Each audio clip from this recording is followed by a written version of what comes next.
Oh, ini dua biar berurutan ya.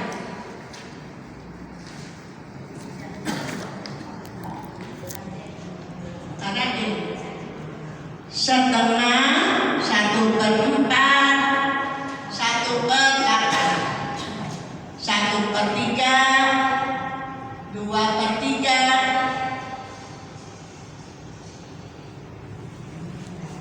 1/6, 2/3. Ya. Nah, 2/3 ini untuk anak perempuan berbilang 2, 3, 4, 5, berapa anak perempuan semua tidak punya anak laki-laki, maka 2/3. Apabila anaknya 1, perempuan 1, setengah. Anaknya perempuan 1 semata wayang, berarti nanti nisfun setengah. Ya.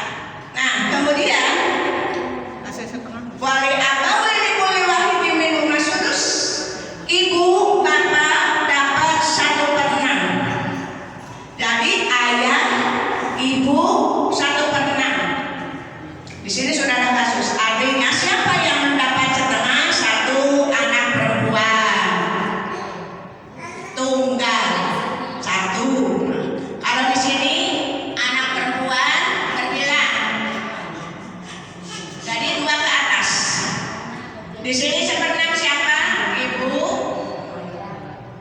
bapak, misalnya maaf, anak meninggal duluan, ayah ibunya masih ada. Si anak sudah punya uang, sudah punya rumah, gitu kan? Sekarang banyak yang gitu ya, masih single, sudah punya rumah misalnya, punya pendapatan, lalu punya anak, tapi ibunya masih ada. Maka orang tua berhak. Kasusnya apa, Bu? Dikirain anak doang, Bu, sama suami. Orang tua masih dapat juga ya? Iyalah, gitu ya. Kalau ayah ibu masih ada, mereka berhak. Kalau anak meninggal, ayah ibunya masih ada, anak punya kekayaan, anak punya suami, misalnya anaknya punya anak, ada cucu, berarti si ayah sama ibu itu dapat. Kalau mertua nggak dapat, namanya mertua anak mertua suami, gitu ya.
si istri 1/4.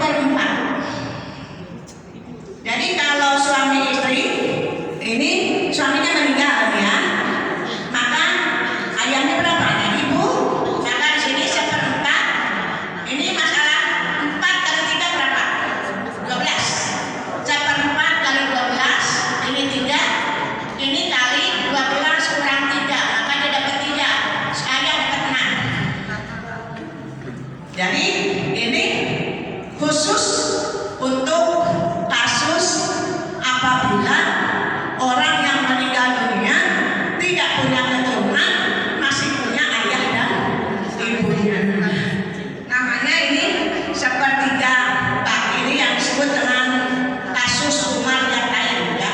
Istilahnya kasus itu merupakan ijtihad dari Umar bin Khattab. Nah, kemudian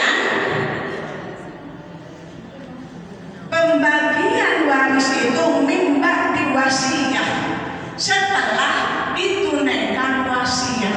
Kalau ada, kalau nggak ada ya tidak.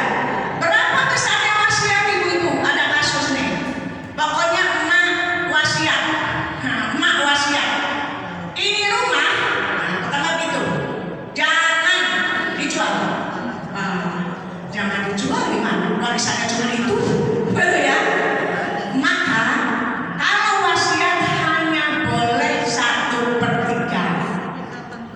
Artinya ya kalau ibu-ibu, mohon maaf ibu, ada wasiat lagi, pokoknya ini wasiatnya jangan dijual. Kalau begitu yang dibagi mana? Kebun sama sawah misalnya ya bu.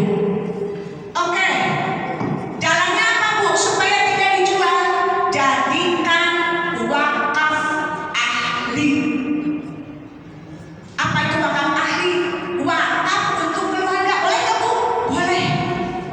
Tapi jangan lebih dari tadi 1/3, sehingga anak pulang dari mana kumpul semua di rumah itu.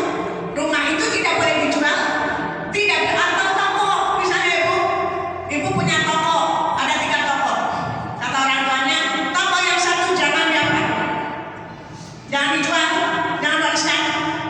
Misalnya kata ayahnya, saya wakafkan untuk anak-anak semua, boleh bu. Namanya wakaf ahli. Ya.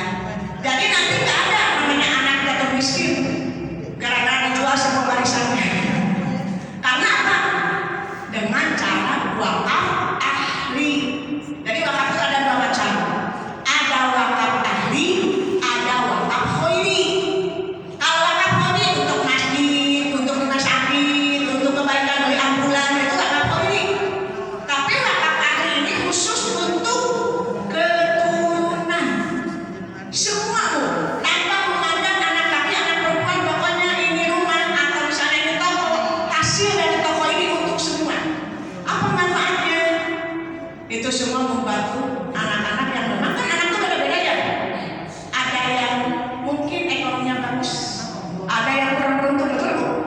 Nah, maka untuk penumpang ini misalnya orang tua ini wakafkan, namanya